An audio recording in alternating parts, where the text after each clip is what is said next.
வணக்கம். சிறகடிக்க ஆசை சீரியலில் இனி என்ன நடக்க போகுது அப்படின்னு என்பதை தான் நம்ம பார்க்க போகிறோம். இங்கே சத்யாவை பரீட்சை எழுதி கொண்டு விட்டுருந்தாங்க. விட்டு முடித்த உடனே மீனாவுக்கு ஃபோன் பண்ணுறாங்க. மீனா, இந்த மாதிரி பரீட்சை எழுத இடத்த கொண்டு விட்டுட்டேன், சாப்பிட்டுட்டான் சரியா அப்படின்றாங்க. இதை கேட்ட மீனாவுக்கு ரொம்ப சந்தோஷம். அப்படி சிரித்த முகமாக திரும்புகிறாங்க. சீதா அப்படின்னு இருக்காங்க. என்னக்கா தம்பி பரீட்சை எழுதிட்டு இருக்கானா அப்படிங்கிறாங்க. ஆமாடி, இப்போ தான் என் வீட்டுக்காரர் ஃபோன் பண்ணுறாரு, உனக்கு எப்படி தெரியும் அப்படிங்கும்போது, ஐயோ கவர் இப்படி கேட்க அப்படின்னு சொல்லிட்டு, இல்லைக்கா அப்படி இப்படின்னு சமாளிக்கிறாங்க. என்ன எப்படி உனக்கு தெரியும் அப்படிங்கும்போது, இல்லைக்கா அவன் முகம் சந்தோஷமாக இருந்துச்சா, இப்படி நடந்திருக்குன்னு நினச்சி தான் கேட்டாங்க அப்படிங்கிறாங்க. அம்மா அம்மா அப்படின்னு சொல்லி சீதா சொல்லுதாங்க. தம்பி பரீட்சை எழுத போயிட்டாம்மா, நீ கவலைப்படாத அப்படிங்கிறாங்க. இதை கேட்ட அவங்க அம்மாவுக்கு ரொம்ப சந்தோஷமாக இருக்குது. அது போக அப்பா படத்துக்கு முன்னாடி நின்று சாமி கும்பிடுவாங்க. ஏங்க உங்கள் கனவு நனவாக போகுதுங்க, அவன் கடைசி பரீட்சை எழுதுதான், இந்த பரீட்சை மட்டும் பாஸ் ஆகிட்டோம்னா ஒரு நல்ல வேலைக்கு போயிடுவாங்க அப்படிங்கிறாங்க.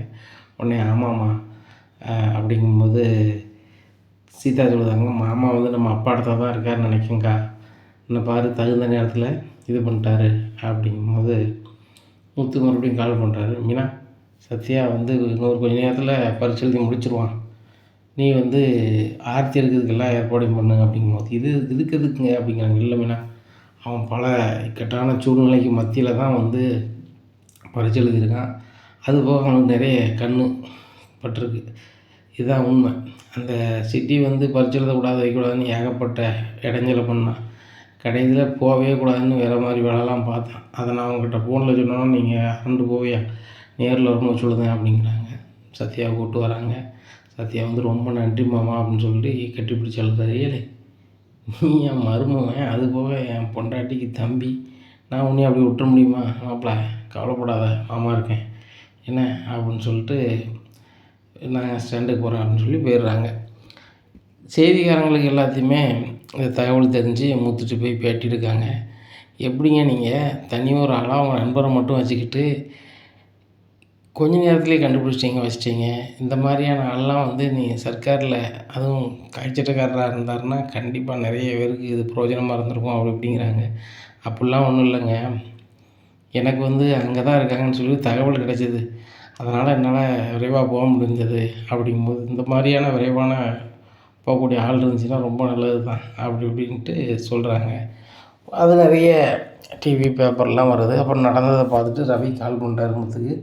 டே முத்து, பயங்கரமாக பண்ணியிருக்க, ஒரு வார்த்தை கூட சொல்லலை அப்படிங்கும்போது, இது என்னத்தை சொல்ல, அவன் சிட்டி கூட சேர்ந்துட்டு அலைஞ்சான், கடைசியில் அவன் சரி கிடையாது, நம்ம வாழ்க்கைக்கு எது சரியாக வரும் அப்படின்னு புரிஞ்சுக்கிட்டு பரீட்சை எழுதி பாஸ் பண்ணி நல்ல வேலைக்கு போகணுன்னு நினைக்கான். அது அந்த சிட்டிக்கு பிடிக்கல. அவன் எப்படியாவது சத்யா பரீட்சை எழுத கெடுக்கணும் வைக்கணும் அப்படிங்கிற நோக்கத்திலே இருந்தான். கடைசியில் எப்படி தூக்க வரைக்கும் ஆகிட்டான். நல்ல வேலை சீதா எனக்கு எங்கே இருக்கா எது இருக்குன்னு சொன்னான் அப்படிங்கும்போது, சீதாவுக்கு எப்படி தெரியும் அப்படிங்கும்போது, சீதா ஆஸ்பத்திரியில் வேலை பார்க்கலாம், ஒரு தெரிஞ்ச ஒரு காய்ச்சட்டக்காரர் இருப்பார் பொழுது, அவங்ககிட்ட சொன்னோன்னு தான் இது பண்ணியிருக்காங்க. அதுபோக நான் அவனை வெளுத்து முடிக்கிறதுக்குள்ளே கட்டி அதிகாரின்னு கூட்டி போயிட்டாங்க, ஒன்றும் பிரச்சனை இல்லை அப்படிங்கும்போது, டே உண்மையிலே உனக்கு நல்ல மனநல முத்து, உண்மையிலே சீதா டைமிங்கில் சொல்லியிருக்கா, சரி இதை வீட்டில் பேசிவிடும் அப்படிங்கிறாங்க. வீட்டுக்கு வந்தோடனே சுருதி ரொம்ப சந்தோஷப்பட்டு, முத்து பயங்கரமாக பண்ணியிருக்கீங்க, நான் டிவிலையும் பேப்பரையும் பார்த்தேன் அப்படிங்கும்போது, விஜயா என்னதை பார்த்தா அப்படிங்கிறாங்க. இல்லை முத்து சத்யாவை காப்பாற்றினது அது பேப்பரு டிவிலாம் வந்திருக்கு, இங்கே பாருங்கள் அப்படிங்கிறாங்க. இதை பார்த்தா ரோகிணி, ஆமாம் பெரிய விஷயமா, வேறு யாராவது காப்பாற்றினா சொல்லலாம், சொந்த மச்சினை சேரக்கூடாத இடத்துல சேர்ந்தா அப்படி தான் ஆகும் அப்படிங்கும்போது, ஏம்மா பார்லரும்மா இதெல்லாம் நீங்கள் பேசாதங்க, சத்யா ஒரு நேரத்தில் சிட்டி கூட பேசினா தான் வச்சான், இப்போ அவங்க கூட பேசலை, அவங்க கூட வேலைக்கு வான்னு சொல்லி உதவி பண்ணிகிட்டு இருக்கான். ஆனால் நீங்கள் இப்போ வரைக்கும் சிட்டிக்கிட்ட பேசிக்கிட்டு இருக்கீங்க, சிட்டிக்கிட்ட பணம் வாங்கியிருக்கீங்க, சிட்டிக்கிட்ட உதவி கேட்டிருக்கீங்க அப்படிங்கும்போது, டேய் என்னடா சொல்கிற அப்படிங்கிறாங்க. ஆமாவா இல்லையான்னு கேளுங்க அப்படிங்கும்போது, உடனே ரோஹிணி இல்லை அப்படி இப்படின்னுட்டுருக்காங்க. ஏய் மனோஜ் என்னடான்னு கேளு அவட்ட அப்படிங்கும்போது, இல்லை ஆண்டி முத்து தேவையில்லாமல் பேசுகிறாரு, நான் சிட்டிக்கிட்ட எதுவுமே சொல்லலை அப்படிங்கும்போது, சொல்லலையா, உங்கள்கிட்ட ஒரு 30 லட்ச ரூபா ஏமாந்து போனீங்களே, அந்த 30 லட்ச ரூபா வாங்க சொல்லி சிட்டிகிட்ட சொல்லலை, அந்த கேமராவை வாங்க சொல்லி சிட்டிகிட்ட சொல்லலை, நீங்கள் சிட்டிக்கிட்ட 3 லட்ச ரூபா வட்டிக்கு வாங்கலை, வாங்கலை அப்படிங்கிறாங்க. அப்போ இதுக்கு சிட்டி ஆஃபீஸுக்கு போயிட்டு இருந்தீங்க அப்படிங்கும்போது, நான் முன்னாடி வாங்கியிருந்தேன் அதை கொடுத்துட்டு வச்சுட்டேன் அப்படிங்கும்போது, மீனா அந்த பேப்பர் எடுத்துட்டு வா அப்படிங்கிறாங்க. ஏங்க அதெல்லாம் தேவையில்ல அப்படிங்கிறாங்க. எட்டுவானா எட்டுவா அப்படின்ட்டு சொல்கிறாங்க. அந்த பேப்பர் எடுத்து கொண்டு கொடுக்குறாங்க. இதை பாருங்கப்பா, சிட்டிக்கிட்ட 3,00,000 வாங்கியிருக்கு இந்த பொண்ணு. மாதம் மாதம் 30,000 வட்டி கொடுக்குது அப்படின்னு. 30,000 கொடுக்குதா அப்படின்னு சொல்லி முழிக்காங்க எல்லோரும்.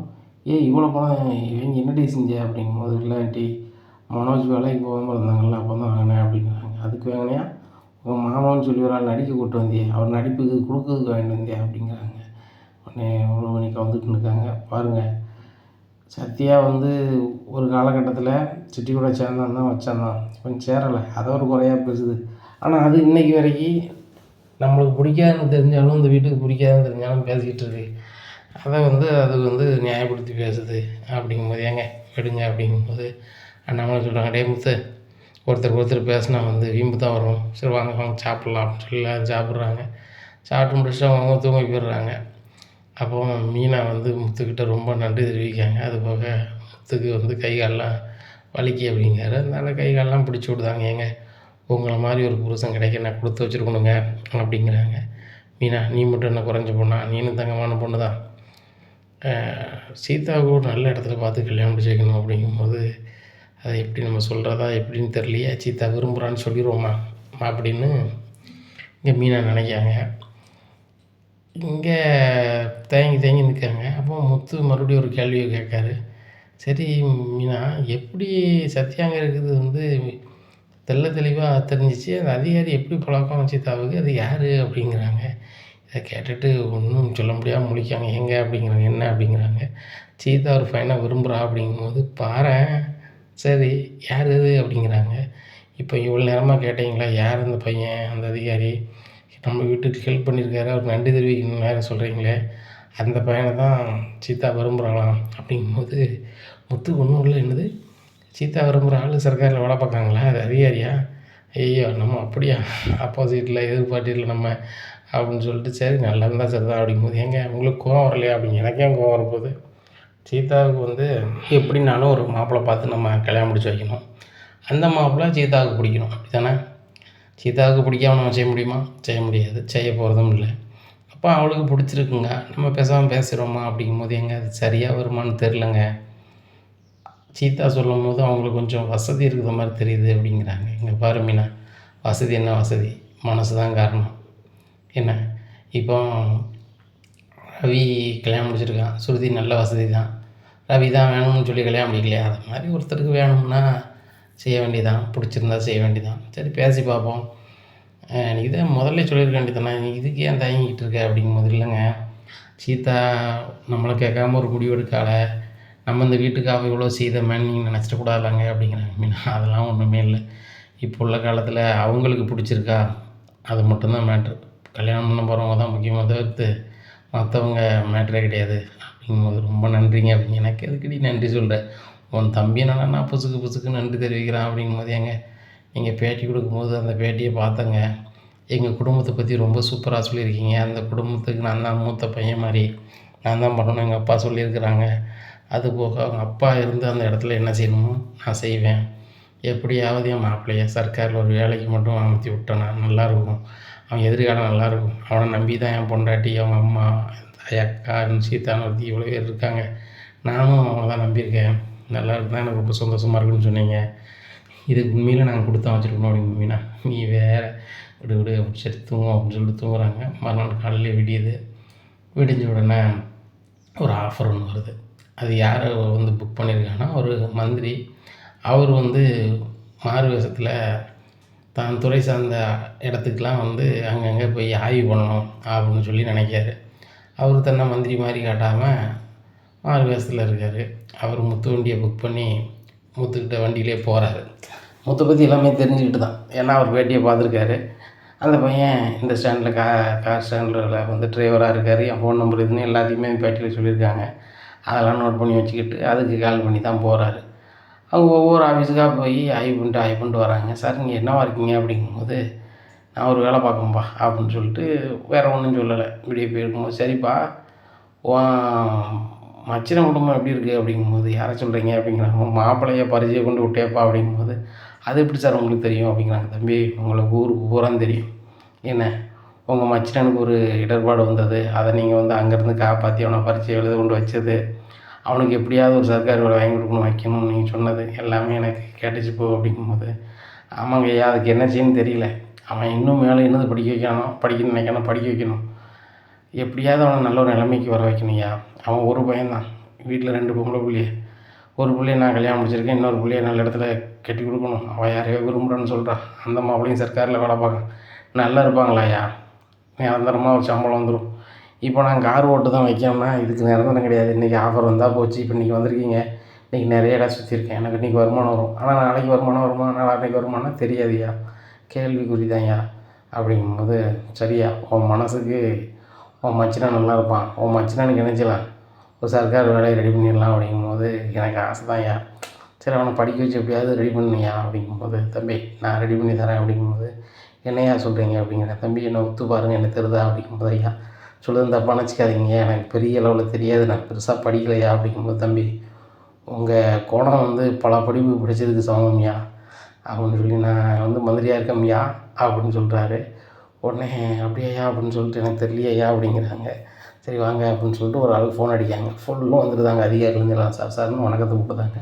அப்போ உண்மையிலே பெரிய ஆளாக தான் இருப்பார் உங்களுக்கு அப்படின்னு சொல்லிட்டு, சார் என்ன சார் வாடகை வாங்கிட்டு வந்துருக்கீங்க அப்படிங்கும்போது, இல்லை நான் மந்திரியாக இருக்கேன், எனக்கு கீழே இருக்கவங்களாம் எப்படி இருக்காங்கன்னு செக் பண்ண போனேன், எல்லோரும் கரெக்டாக தான் இருக்காங்க.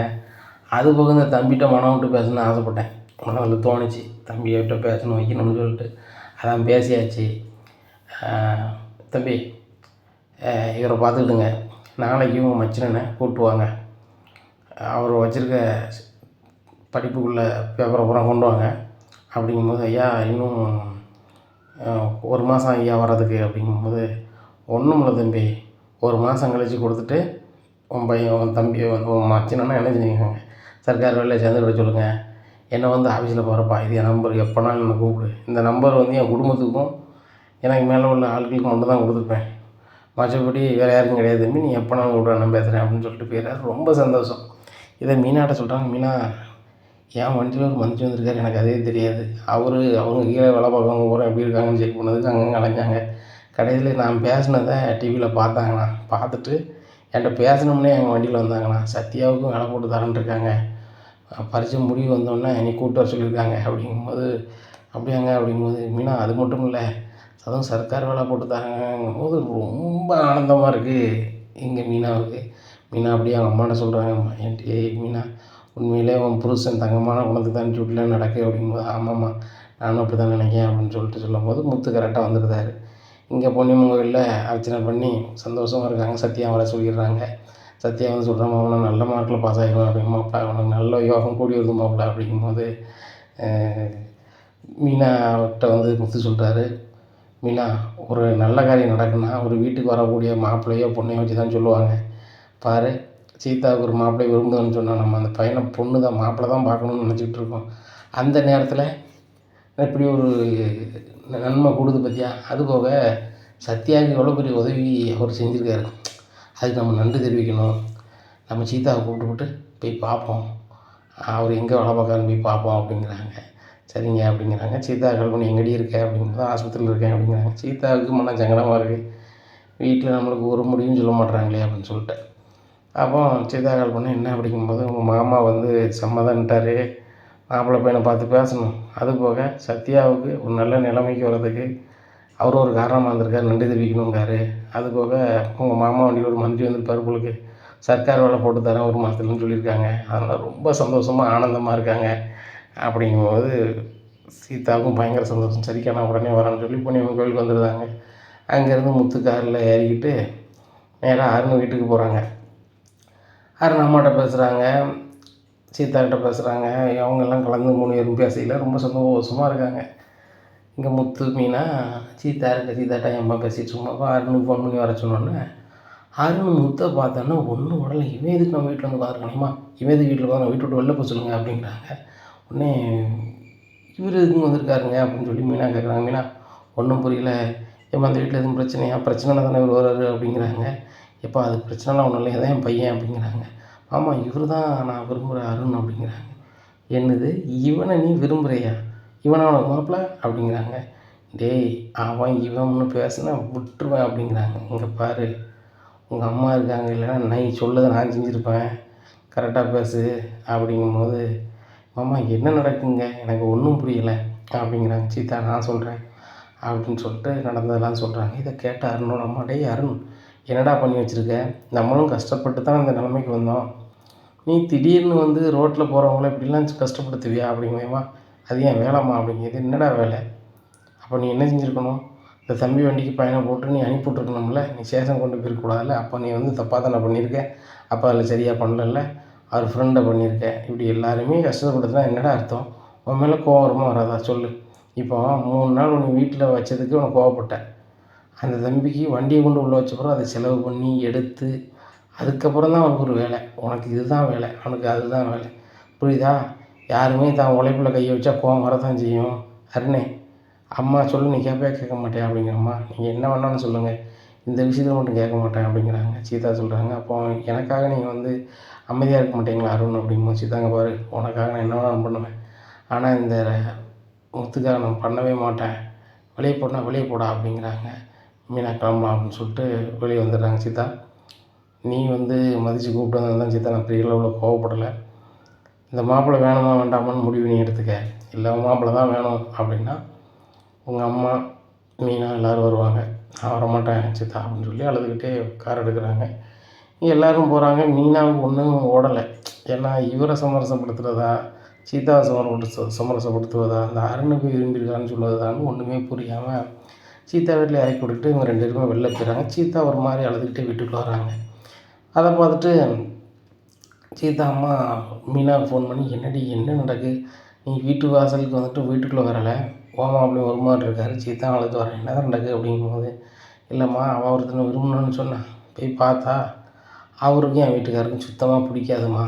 அவருக்கு மட்டும் இல்லை எனக்குமே பிடிக்காது. ரோட்டில் கஷ்டப்பட்டவங்கள வரவங்கள படாப்படுத்துவாங்க. அவர் தாத்தாவும் பாட்டியும் பிடிச்சி ஒரு ஆள் வந்து கீழே விளாசிட்டாருன்னு நான் சொன்னோம்லம்மா அப்படிங்கிறாம்மா. அவங்களுக்கு கூட ஒரு மாதிரி ஆகி ஆஸ்பத்திரி கொண்டு வச்சுருந்தாங்க. அதுக்கு காரணமே அவர் தான். இறக்கம் இல்லாத ஆள். அப்படிப்பட்ட ஆளை கல்யாணம் முடிச்சு இவன் என்னம்மா பண்ண போகிறான்? இவன் ரொம்ப ஃபீல் பண்ணுறான். எனக்கு அதுக்கு மேலே ஒன்றும் சொல்லி புரிய வைக்க முடியலம்மா, நீனே பார்த்துக்கோம்மா அப்படின்னு சொல்லிட்டு அவங்க போயிடுறாங்க. இங்கே வந்து சித்தாவோட அம்மா சொல்கிறாங்க, இங்கே பாருடி, உங்கள் அக்காவும் மாமாவும் ஒரு முடிவு எடுக்காங்கன்னா உன் நன்மைக்காக தான் எடுப்பாங்க, நம்ம குடும்பத்துக்காக தான் எடுப்பாங்க. நீ ஒரு ஆளை விரும்புகிறேன்னு சொன்னோன்னா உங்கள் மாமா என்ன தெரியுமா சொல்லியிருக்காரு மீனாட்ட, அவள் விருப்பப்படி தான் நம்ம கல்யாணம் முடிக்கணும், அதான் நம்மளுக்கு நல்லது.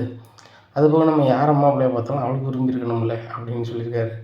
உண்மையிலே அவ்வளோ பாசம் வச்சுருக்காரு அப்படிங்க. அப்படிலாம் ஒன்றும் இல்லைம்மா, அப்படின்னா நான் விரும்புகிறேன்னு தெரியல, அவர் சமரசமாக தானே போயிருக்கணும் அப்படிங்கும்போது, உங்கள் மாமாவை என்னெல்லாமோ பண்ணியிருக்கான்னு சொல்லி மீனா சொல்கிறா. எப்படிடி போவார், கொஞ்சம் நாள் ஆகும் விடு, இல்லைன்னா வேண்டான்னு சொல்லிடலான்டி விட்டுரு அப்படிங்கும்போது, இல்லைம்மா நான் கல்யாணம்னு முடித்தா அருணை தான் கல்யாணம் முடிப்பேன், இல்லைன்னா நான் யாரையும் கல்யாணம் முடிக்க மாட்டேன் அப்படிங்கிறாங்க. இங்கே முத்துக்கு அங்கே கோபமாக இருக்குது சித்தா மேலே. சித்தா போய் இப்படி ஒரு வீட்டில் கொண்டு வந்து விட்டால, அவன் வீட்டை விட்டு வெளியே நான் போன்ட்டானே அப்படின்னு சொல்லி அதை நினச்சிக்கிட்டே இருக்காரு. அதில் மீனா கொண்டு விட்டுட்டு நைட்டுக்கான ஃபுல்லாக தண்ணி சாப்பிட்டு வந்துட்டார் வீட்டுக்கு. அப்போ அண்ணன் என்னடா மறுபடியும் வந்து ஆரம்பிச்சிட்டியா அப்படிங்கும்போது, இல்லைப்பா எனக்கு முடியலப்பா அப்படின்னு சொல்லிட்டு ரொம்ப சோகமாக வராரு. வந்து இனிமேல் பட்டு நான் வந்து இதை பண்ண மாட்டேன்ப்பா அப்படின்ட்டு போகிறாரு. மீனா சொல்கிறாங்க, ஏங்க இப்படி பண்ணீங்க அப்படிங்கும்போது, எல்லாம் நடந்தது பார்த்தல மீனா, எனக்கு ரொம்ப கஷ்டமாயிட்டு. அந்த அருண் வந்து நீ வீட்டு விட்டு வெளில போகும்போது ரொம்ப சங்கடமாக போச்சு. யாருமே வீடு தேடி போயிருக்காங்கன்னு அப்படி சொல்ல மாட்டாங்க. அவனுக்கு அந்த குணம் கூட இல்லை, அவ்வளோ கோபமாக இருக்கான். என் மேலே உள்ள கோபத்தில் நாளைக்கு சீதாவை கல்யாணம் முடிச்சா கூட என்ன பண்ணுவான்னு தெரில, அது வேறு எனக்கு பயமாக இருக்குது. சீதாட்ட சொல்லி புரிய வை அப்படிங்கும்போது, சரிங்க அப்படிங்கிறாங்க. இப்படி நாட்கள் நகருது. அருண் வந்து சீதா ஃபோனை எடுக்கவே இல்லை. ஏன்னா முத்தோட குழந்தையாக என்ன பிறகு நம்ம அவட்ட பேசக்கூடாதுன்னு இருக்கார். சீதா ஃபோன் பண்ணி பார்க்காங்க, எடுக்கவே இல்லை. வேலை செய்கிற இடத்துக்கு வராங்க. போய் அருண் ஏன் நீங்கள் ஃபோன் எடுக்க மாட்டேறீங்க அப்படிங்கும்போது, நான் வேலையாக இருக்கேன், முதல்ல போயிட்டே இரு, அவன்கிட்ட பேசுகிறேன், 1/2 மணி நேரம் கழிச்சு பேசுகிறேன் அப்படிங்கிறாங்க. 1/2 மணி நேரமாக வரமாட்டாங்க. உடனே நான் தான் அவன்கிட்ட சொன்னேன்ல, புரியலையா, உன் மாமன் வந்தான்னு தெரிஞ்ச பிறகு அதுக்கப்புறம் உனக்கு எனக்கும் சங்கந்தமே வேண்டாம் அப்படின்ட்டு இருக்கும்போது அருண் அம்மா கால் பண்ணுறாங்க. டேய் எனக்கு அருணை சுத்தமாக முடியலடா, சீக்கிரம் வா அப்படின்னு வீட்டுக்கு போகிறாங்க. அருண் அம்மாவுக்கு ஒன்றும் முடியல. நேராக ஆஸ்பத்திரி கொண்டு சேர்த்துதாங்க. அருண் வந்து நைட்டு பூரா இருக்கார். மறுநாள் காலையில் டியூட்டிக்கு போகணும். என்ன செய்யணும்னு தெரில. அவங்க அம்மாவுக்கும் உடம்பு முடியாமல் இருக்குது. சீதா கரெக்டாக அந்த ஆஸ்பத்திரி டியூட்டி வாங்க வராங்க. அப்போ பைய பேச்சு தடை வச்சு தான் நல்லா இருப்பேன். எங்கள் அம்மா அப்பாவுக்கு ஆள் இல்லை, எனக்கு லீவ் இல்லை, தயவுசெய்து பாரு அப்படிங்கும்போது உங்கள் சுயநலத்துக்கு மட்டும் என்ன பயன்படுத்துனீங்க, என் உணர்வுக்கு நீங்கள் எங்கே மதிப்பளிக்கீங்க. ஆனால் நீங்கள் வந்து என்னைய வந்து தப்பாக புரிஞ்சுக்கிட்டாலும் நான் அப்படி இருக்க மாட்டேன். இது எனக்கு அம்மா மாதிரி நான் பார்த்துக்கிறேன்னு சொல்லிட்டு பார்த்துக்கிறாங்க. இங்கே சீதா வேலை முடிஞ்சு வரலேன்னு சொல்லி அவங்க அம்மா ஃபோன் பண்ணுதாங்க. அம்மா அந்த அம்மா நான் தான் பார்த்துட்ருக்கேன் அப்படிங்கும்போது, உனக்கு எவ்வளோ திமிருடி, அக்காவும் மாமாவும் அவ்வளோ சொல்லியிருக்காங்க, நீ மறுபடியும் அவங்ககிட்ட பேசிகிட்டு இருக்க அப்படிங்கும்போது, இல்லைம்மா அவர்கிட்ட நான் பேசலை, அவர்கிட்ட நான் பேசணும்னு பேச தயாராக இல்லை, அவங்க அம்மா கூட முடியல பார்க்க ஆளுங்கும்போது நான் மனசாட்சிக்கு பார்த்துட்ருக்கம்மா அப்படிங்கும்போது சீதா அம்மா வராங்க. வந்து அவங்க அம்மாட்ட பேசுகிறாங்க. அம்மா சொல்லுதுன்னு தப்பாக நினச்சிக்காதீங்க, அன்றைக்கி நல்ல கதை பேசும்போது புருஷன் தான் நான் வந்து நல்லா இருக்காங்கன்னு நான் மனசுக்குள்ள நினச்சிக்கிட்டு வரலை அப்படிங்கும்போது, எனக்கு தான் புருஷன் இல்லையம்மா, அப்படிலாம் ஒன்றும் இல்லை, நம்மளுடைய ஆசீர்வாதம் இருந்தால் போதாதான். சீதா தான் அம்மா என் வீட்டு மருமவா, என் பையனும் உங்கள் மருமகனும் சண்டை போடுதாவா, அது வந்து நம்ம பெரிய ஆளுக்கு நம்ம தான் சமரசம் பண்ணணும், உங்கள் மருமகனை வர சொல்லுங்க அப்படிங்கிறாங்க. உடனே மீனாவை கூப்பிட்டு வர சொல்லுறாங்க. வந்து தம்பி மன்னிச்சுக்காங்க தம்பி, அருண் சார்பில் நான் மன்னிப்பு கேட்கறேன் அப்படின்னு. இல்லைம்மா, அருண் ஒரு வகையில் உதவி பண்ணி தான் மச்சான் இன்றைக்கி நல்ல நிலைமையில் வரப்போகிறான், அதை நினச்சி எனக்கு சந்தோஷம் தான். ஆனால் வந்து பழைய நிலைமையை நினச்சி எனக்கு ஒரு முகம் பார்க்க முடியல அப்படிங்கும்போது, அருண் ஃபோனில் என் அம்மா பேசுகிறாங்க, எல்லாத்தையும் புரிய வைக்காங்க. இங்கே பாரு, சீதா வந்து என் வீட்டு மருமகளாக இருந்தால் எனக்கு எந்த பிரச்சனையும் இல்லை, நீனும் சந்தோஷமாக இருக்கலாம், நானும் சந்தோஷமாக இருக்கலாம், சந்தோஷமாக இருக்கலாம். உங்கள்கிட்ட மன்னிப்பு கேட்க அந்த முத்து தம்பி தயாராக இருக்குது, நீனும் வா அப்படின்ட்டு வர சொல்லி 2 பேரையும் சமரசம் பண்ணிடுறாங்க. உடனே முத்துட்ட வந்து அவர் மன்னிப்பு கேட்காரு, முத்து வந்து அவர்கிட்ட மன்னிப்பு கேட்காரு.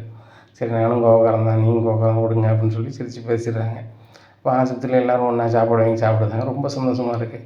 சீதாவுக்கு ரொம்ப சந்தோஷம். சரி எல்லோரும் ஒன்றா ஆகிட்டாங்க, நம்மளுக்கு கல்யாண காரியம் ரெடி பண்ணிடுவாங்கன்ட்டு. உடனே முத்து சொல்லிட்டாரு, ஒரு 4 நாள் பார்த்து பொண்ணு கேட்டுவாங்க, உங்கள் சொந்த பந்தத்தெலாம் கூட்டுவாங்க அப்படிங்கும்போது, எங்களுக்கு சொந்த பந்தமாக யாரும் இல்லை, சின்ன வயசுலேயே எங்கள் அப்பா வேறு கல்யாணம் முடிச்சுக்கிட்டாரு, அதனால் நாங்கள் வெறுப்பில் சொந்தக்காரங்கிட்டே பேசுறது கிடையாது, எனக்கு சொந்தம்னா நீங்கள் தான் அப்படின்னு சொன்னேன். முத்து சொல்லிட்டாரு, எனக்கு எப்படி அம்மா பாசம் கிடைக்கல அது மாதிரி உங்களுக்கு அப்பா பாசம் கிடைக்கல, சரி ரைட்டு அதான் நம்ம 2 பேரும் இப்படி இருக்கோம் அப்படிங்கும்போது, முத்து உண்மையிலே அந்த சத்யா விஷயத்தில் நீங்கள் வந்து ரொம்ப ஆக்ஷன் எடுத்துருக்கீங்க அப்படிங்கும்போது, இல்லை இல்லை நீங்கள் மட்டும் ஏரியா சொல்லணும், என்னால் எப்படி போக முடியும் அப்படிங்கிறாங்க. ஏரியா சொன்னால் மட்டும் போதுமா, கரெக்டாக போகணும்ல. பார்த்தேன் பேட்டியை பார்த்தேன், நீங்கள் உங்கள் பொண்ணு கட்டின வீட்டு எவ்வளோ பாசம் வச்சுருக்கீங்கன்னு சொல்லிட்டு, உங்களவுக்கு எனக்கு பாசம் வைக்க தெரியுமான்னு எனக்கு தெரியாது, ஆனாலும் என்னால் முடிஞ்ச உதவியை நான் பண்ணுவேன் சத்யாவுக்கு அப்படிங்கிறாங்க. சரிங்க அப்படின்னு சொல்லிட்டு கிளம்புறாங்க. மீனாவுக்கு ரொம்ப மன நிறைவாக இருக்குது. சரி ரைட்டு, நம்ம அவர்கிட்ட வந்து முதல் போக்கில் இருந்தோம், இப்போ சரி பண்ணிட்டோம் பேசி அப்படின்ட்டு. இங்கே எப்படி இருக்குது, நாட்கள் நகருது.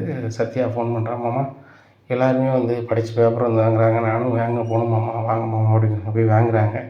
வாங்கி முடிச்சோன்னே முத்து சொல்கிறாரு, டே நேராக போய் மந்திரியை பார்க்கணும்னு சொல்லி நேராக மந்திரியை பார்க்க, தம்பி வாங்க வாங்க உட்காருங்க அப்படிங்கிறாங்க. அதெல்லாம் படிப்பு முடிச்சுட்டா அதுக்குள்ளே பேப்பர் அப்படிங்கிற, அப்படியா வெரி குட் அப்படின்னு சொல்லி எழுதி போட்டு நேராக இப்போ நம்ம ஆஃபீஸ் செக்ஷனில் போய் இத்தனை நம்பரில் பாருங்கள் அப்படிங்கிறாங்க. போய் பார்க்காங்க, சாரே இது பண்ணிட்டாங்களா, சரி சார் சொல்லி வச்சுருக்காங்க வாங்க அப்படின்னு சொல்லிட்டு, தம்பி நாளை கழிச்சு என்ன காலைல 10 மணிக்கு இந்த இடத்துக்கு இந்த ஆஃபீஸுக்கு போயிருங்க, நீங்கள் அங்கே வேலை பார்க்கணும் அப்படிங்கிறாங்க. சரிங்கங்கிறாங்க. இங்கே வேலை கிடைச்சது ரொம்ப சந்தோஷம். இங்கே கோயிலில் பூஜை பண்ணுதாங்க. அப்போ வந்து மீனாவோட அம்மா சொல்லுதாங்க, வேலை கிடைக்க முழு முதல் காரணம் வந்து மாப்பிள்ளை, அதுபோக அந்த அருண் 2 பேரையும் நீ பார்க்கணுமா அப்படிங்கும்போது, இங்கே அருணை போய் முதல்ல பார்த்து ஸ்வீட்லாம் கொடுத்து ஆசீர்வாதம் வாங்குறாங்க. வாங்கிட்டு நைட்டுக்கான எல்லோரும் வீட்டுக்கு வந்துருப்பாங்கன்னு ஸ்வீட்டோடு போகிறாங்க. அவனை பார்த்துட்டு, இங்கே என்னடா எடுக்க வந்த அப்படின்னு சொல்லி விஜயா கேட்குறாங்க. இங்கே ரோகிணி ஒரு மாதிரி பார்க்குறாங்க.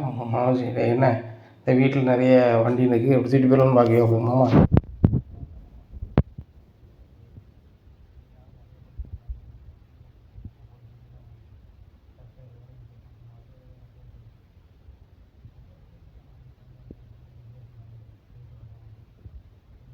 இப்படி பிடிச்சிருக்கோம், அவனையும் போகலாம், எங்கேயோ எப்படி போக முடியும் அப்படிங்கிறாங்க.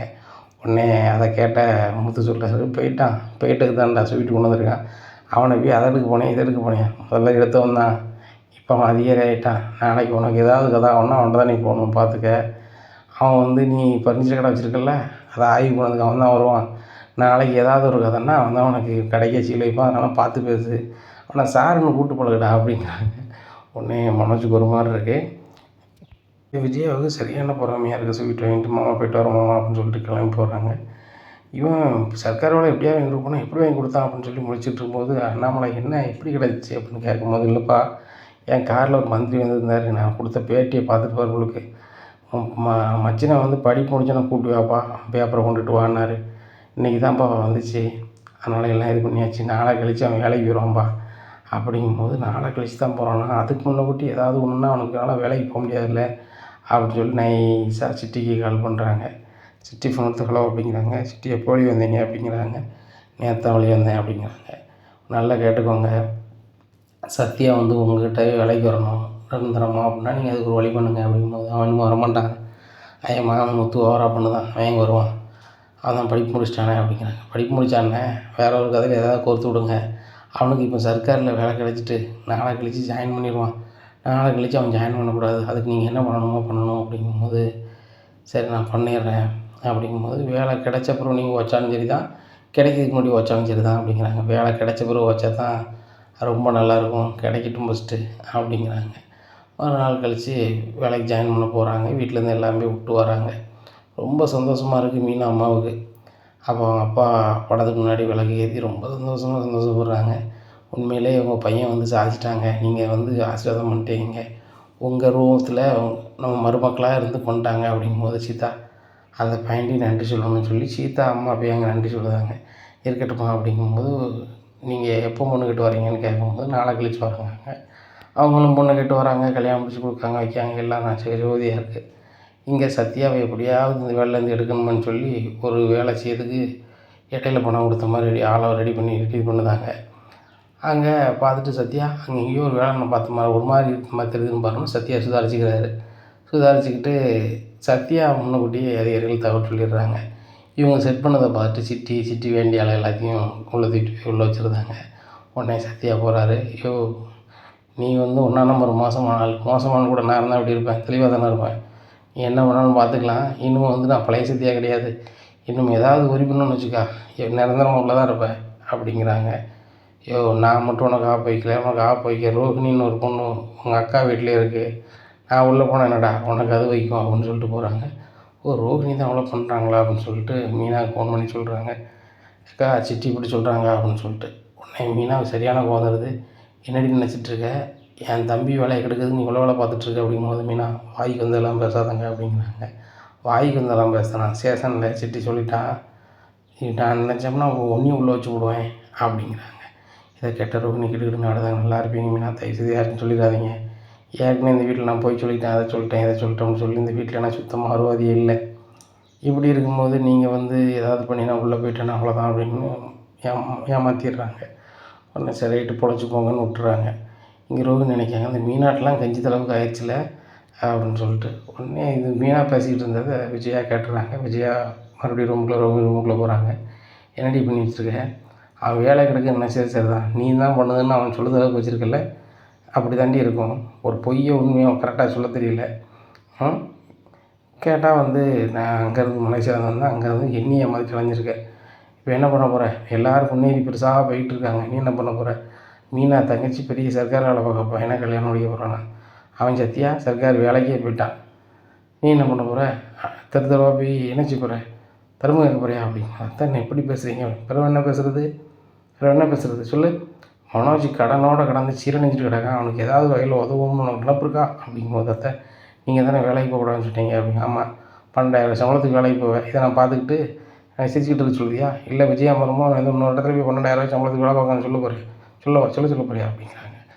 அத்தை அப்படிலாம் ஒன்றும் இல்லை, நம்ம வீட்டு மாடியில் நான் பார்ல வைக்கலாம்னு இருக்கேன், நீங்கள் அதுக்கு பெர்மிஷன் கொடுப்பீங்களா அப்படிங்கும்போது, இப்போ பாரு அதெல்லாம் ஆகிக்கூடாது அப்படிங்கும்போது, இல்லை மாடியில் வச்சா நம்ம பின்னாடி கூடிய எல்லாம் வந்துடுவாங்க அப்படிங்கும்போது விஜயாவுக்கு வந்து ஒரு ஐடியா ஓடுது. ஆமாண்ணே போகிற பக்கம் பார்த்தா முத்து மீனாவும் மாடியில் ரூம் கட்டிடுவாங்க, மேலே ரோஹிணி பார்லர் வச்சிட்டாங்கன்னா அவங்களால வீடு கட்ட முடியாதுல்ல, சரி ரைட்டி ஒரு செட்டு போட்டு பண்ணிக்கிட்டோம் அப்படின்னு சொல்லி சரி பண்ணு சீக்கிரம் பண்ணு அப்படிங்கிறாங்க. சரி ஆண்டி அப்படின்னு சொல்லி ரொம்ப சந்தோஷமாக ஒரு ஃபைனான்ஸில் உள்ள ஒரு ஆள் கால் பண்ணுறாங்க. சரிம்மா சீக்கிரம் வாம்மா வெயிட் பண்ணுறேன் அப்படிங்கிறாங்க. ரோஹிணி 5 லட்ச ரூபா வாங்குதாங்க, நான் அந்த மாடியில் தான் வைக்க போகிறேன்னு சொல்லிட்டு அங்கே செட்டுக்கிட்ட எல்லாம் போட்டு பார்லர் ரெடி பண்ணிடுறாங்க. ரெடி பண்ணிவிட்டு திறப்பு விழாவுக்கு சிட்டியே கூப்பிடுதாங்க.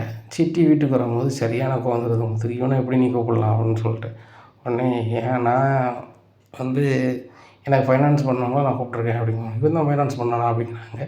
சிட்டியால் நீ பண்ண முடியல, சிட்டி ஏற்பாடில் தான் நான் பணம் கிடச்சிச்சு, ஆனால் சிட்டி எனக்கு முக்கியமான ஆள் அப்படிங்கும்போது நீ சும்மா அப்படிங்கிறாங்க. அண்ணாமலை எல்லோரும் கலந்துக்கிட்டு வெளில போகிறாங்க. போகும்போதே சித்தி முத்தை பார்த்து முறைச்சிட்டு போகிறாங்க. இனி என்ன நடக்கும் இந்த முத்து வாழ்க்கையில்? முத்து அடுத்த கட்ட நடவடிக்கை என்ன பண்ணுவார் அப்படிங்கிறத பொறுத்து வந்து பார்க்கலாம். நம்ம சேனலை நீங்கள் கொஞ்சம் மறக்காமல் லைக் அண்ட் சப்ஸ்கிரைப் பண்ணுங்கள். நன்றி, வணக்கம்.